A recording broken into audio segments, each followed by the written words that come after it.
Hello students, welcome to my YouTube channel. Students, today we will discuss the topic of current loop as a magnetic dipole. So let's make the diagram first. Let this is a loop, एक circular loop है बच्चों। एक ये circular loop है और इस circular loop में current flow हो रहा है। इसमें इस तरीके से आई एम्पियर का करंट फ्लो हो रहा है। लूप कैसे? मान लीजिए कि हमारे पास एक ही करंट कैरिंग वायर है। इस वायर को यहाँ पे बैटरी के पॉजिटिव से कनेक्ट किया और यहाँ पे इसको बैटरी के नेगेटिव से कनेक्ट कर दिया। ठीक है, इधर पॉजिटिव से कनेक्ट किया, इधर नेगेटिव से कनेक्ट कर दिया, तो इसमें ये करंट फ्लो होने लगा। ठीक है, तो this is a current loop. अब ये करंट लूप बन गया है and we have to discuss that this current loop act as a magnetic dipole. ये मैग्नेटिक डाइपोल बन जाएगा and then after we will discuss the formula for magnetic dipole moment of this current loop. ठीक है बच्चों, बहुत ज्यादा important है, ध्यान से देखिए। पहले तो हम क्या करेंगे, जब ये करंट कैरिंग कंडक्टर में जब किसी कंडक्टर में करंट फ्लो होता है तो वो एक मैग्नेटिक इफेक्ट शो करता है, उसके अंदर मैग्नेटिज्म की प्रॉपर्टी रहती है। और जब एंड वी नो हर एक मैग्नेट के पास में, जैसे ये एक मैग्नेट है, बार मैग्नेट एक नॉर्थ पोल होता है, एक साउथ पोल होता है। तो इसका मतलब जब ये मैग्नेटिज्म की प्रॉपर्टी शो करेगा, इसके अंदर मैग्नेटिज्म आ जाएगा, तो इसके पास भी एक नॉर्थ पोल बनेगा, एक साउथ पोल बनेगा। तो पहले हम इसकी पोलैरिटी चेक करेंगे। तो बच्चों, पोलैरिटी चेक करने के लिए क्लॉक रूल का यूज कर लेंगे। वो आपको पता होगा, 10th क्लास में पढ़कर आएंगे क्लॉक रूल। क्लॉक रूल के अकॉर्डिंग अगर एक ही करंट लूप है, इसमें अगर करंट एंटी क्लॉकवाइज फ्लो हो रहा है, दिस इज एंटी क्लॉकवाइज, अगर एंटी क्लॉकवाइज करंट फ्लो हो रहा है तो इसका मतलब जैसे ये एंटी क्लॉकवाइज गया तो ऐसे बना दीजिए इसको, और यहाँ से ये ऐसे लीजिए, तो ये नॉर्थ पोल बन जाएगा। अगर किसी कॉइल के अंदर करंट एंटी क्लॉकवाइज फ्लो हो रहा है तो वो नॉर्थ पोल बनता है। और इसके अपोजिट अगर उसी कॉइल के अंदर, जैसे कि ये कॉइल थी, इसी कॉइल के अंदर अगर करंट क्लॉकवाइज फ्लो हो रहा है, ठीक है, क्लॉकवाइज फ्लो हो रहा है, तो क्लॉकवाइज के हिसाब से ये करंट की डायरेक्शन के अकॉर्डिंग ये बनाया जाएगा, तो अब की बार उसके अंदर साउथ पोलैरिटी आ जाती है। ठीक है, ये ध्यान रखना है कि अगर किसी कॉइल के अंदर करंट एंटी क्लॉकवाइज फ्लो हो रहा है तो वो नॉर्थ पोल बनेगा, अगर किसी कॉइल के अंदर करंट क्लॉकवाइज फ्लो हो रहा है तो वो साउथ पोल बन जाएगा मैग्नेट का। ठीक है, तो देखिए हमारी ये वाली कॉइल थी, इस कॉइल के अंदर जो करंट मैंने दिखाया एंटी क्लॉकवाइज दिखाया है बच्चों, सो दैट मींस ये नॉर्थ पोल बन जाएगा, ये मैग्नेट का नॉर्थ पोल बनेगा। लेकिन इस कॉइल के अंदर जो करंट फ्लो हो रहा है एंटी क्लॉकवाइज, वो हम अपर फेज से देख रहे हैं। जैसे कि मेरे पास ये कॉइल है, ये अगर हम इसको, या अगर हम इस नोटबुक को अगर हम कॉइल मान लें, जैसे कि एक नोटबुक है, इसको कॉइल मान लें, तो इसका जो अपर फेस है उसमें करंट एंटी क्लॉकवाइज फ्लो हो रहा है। ऊपर से देखने पर करंट एंटी क्लॉकवाइज है, तो करंट एंटी क्लॉकवाइज है, तो इसका मतलब ऊपर से नॉर्थ पोल है। बट अगर हम इसी कॉइल को अगर नीचे की डायरेक्शन से देखेंगे, लोअर फेज इसका देखेंगे बच्चों, तो लोअर फेज से देखने पर इसमें जो करंट है वो क्लॉकवाइज फ्लो होता हुआ दिखाई देगा।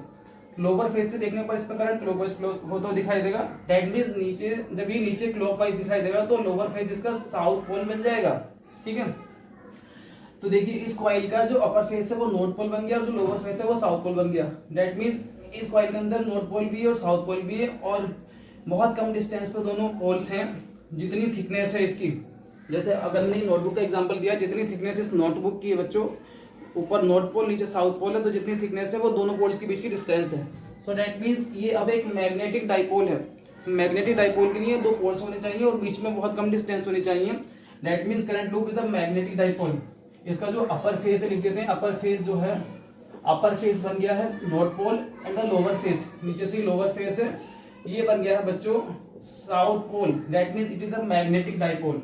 अब हमारा ये सर्कुलर जो लूप है ये मैग्नेटिक डाइपोल बन गया, मैग्नेटिक डाइपोल। ठीक है, तो ये प्रूव हुआ current loop always behaves as a magnetic dipole. अब जब ये मैग्नेटिक डाइपोल बना है तो इसका मैग्नेटिक डाइपोल मोमेंट चेक करना है। मैग्नेटिक डाइपोल मोमेंट, जिस वजह से मैग्नेट बनाया तो उसके अंदर मैग्नेटिक डाइपोल मोमेंट आया।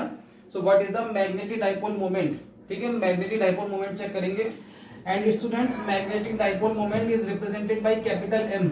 मैग्नेटिक डाइपोल मोमेंट को कैपिटल एम से रिप्रेजेंट करते हैं। तो देखते हैं कि जो मैग्नेटिक डाइपोल मोमेंट है वो कौन कौन से फैक्टर पे डिपेंड कर रहा है। तो सबसे पहले जो मैग्नेटिक डाइपोल मोमेंट होगा, सबसे पहले जिसकी वजह से मैग्नेटिज्म बना है इस कॉइल के अंदर उसी पे डिपेंड करेगा। तो मैग्नेटिज्म किस वजह से बना था? इसमें जो करंट फ्लो हो रहा है करंट की वजह से। तो दैट मींस जो मैग्नेटिक डाइपोल मोमेंट होगा इसका, वो सबसे पहले करंट पे डिपेंड करेगा। अगर हाई करंट है तो ये स्ट्रांग हो जाएगा, और अगर करंट लीस्ट है, कम है, तो इसकी वैल्यू भी ज्यादा हाई नहीं होगी। ठीक है, सबसे पहले जिस वजह से उसके अंदर मैग्नेटिज्म की प्रॉपर्टी आई है उस पर पहले डिपेंड करेगा। तो मैग्नेटिज्म की प्रॉपर्टी करंट की वजह से आई थी, that means magnetic dipole moment proportional to current, first factor. And the second factor, जो मैग्नेटिक डाइपोल मोमेंट है बच्चों वो कॉइल के साइज पर जरूर डिपेंड करेगा कि आफ्टर ऑल किस कॉइल के अंदर मैग्नेटिज्म की प्रॉपर्टी आई है।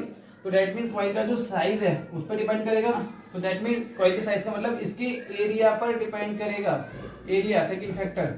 फर्स्ट फैक्टर करंट पे डिपेंड करेगा एंड द सेकंड फैक्टर ये एरिया पर डिपेंड करेगा कि इसका एरिया क्या है, तभी इसका साइज पता चलेगा।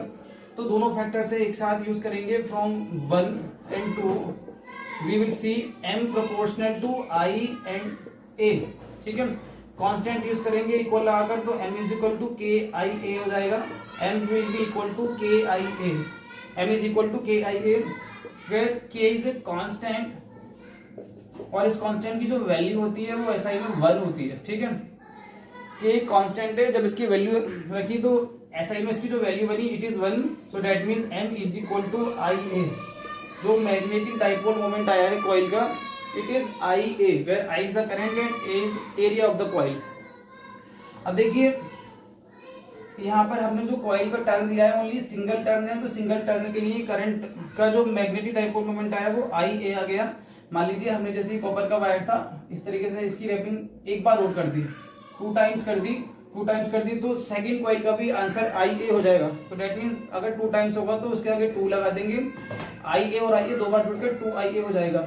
ऐसे अगर n नंबर, इसी तरह हम इसको n नंबर दे देते हैं टर्न वायर के, ठीक है।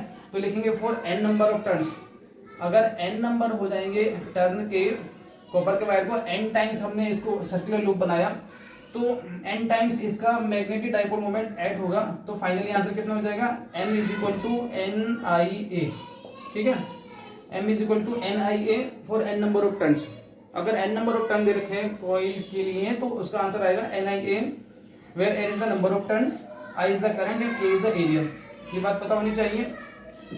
And after that we will see it is in the vector form. अगर इसको वेक्टर फॉर्म में देखेंगे तो समझिए वेक्टर फॉर्म में देखने के लिए, बिकॉज मैग्नेटिक डाइपोल मोमेंट होता है एक वेक्टर क्वांटिटी होती है और इसकी जो डायरेक्शन होती है always south pole to north pole of the magnet होती है। अगर ये बार मैग्नेट है, एक तरफ साउथ है एक तरफ नॉर्थ है, तो इसकी जो डायरेक्शन होती है वो मैग्नेटिक डाइपोल मोमेंट की ऑलवेज साउथ टू नॉर्थ होती है।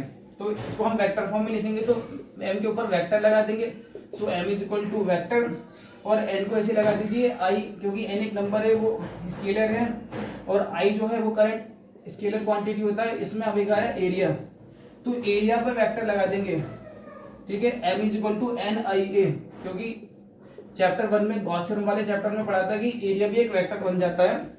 वेक्टर कैसे बनता है कि अगर ये कॉइल है इस पर अगर ऊपर की डायरेक्शन में परपेंडिकुलर ड्रॉ कर दें इस तरीके से, तो ये जो परपेंडिकुलर ड्रॉ होगा यही इस एरिया की डायरेक्शन को रिप्रेजेंट करेगा।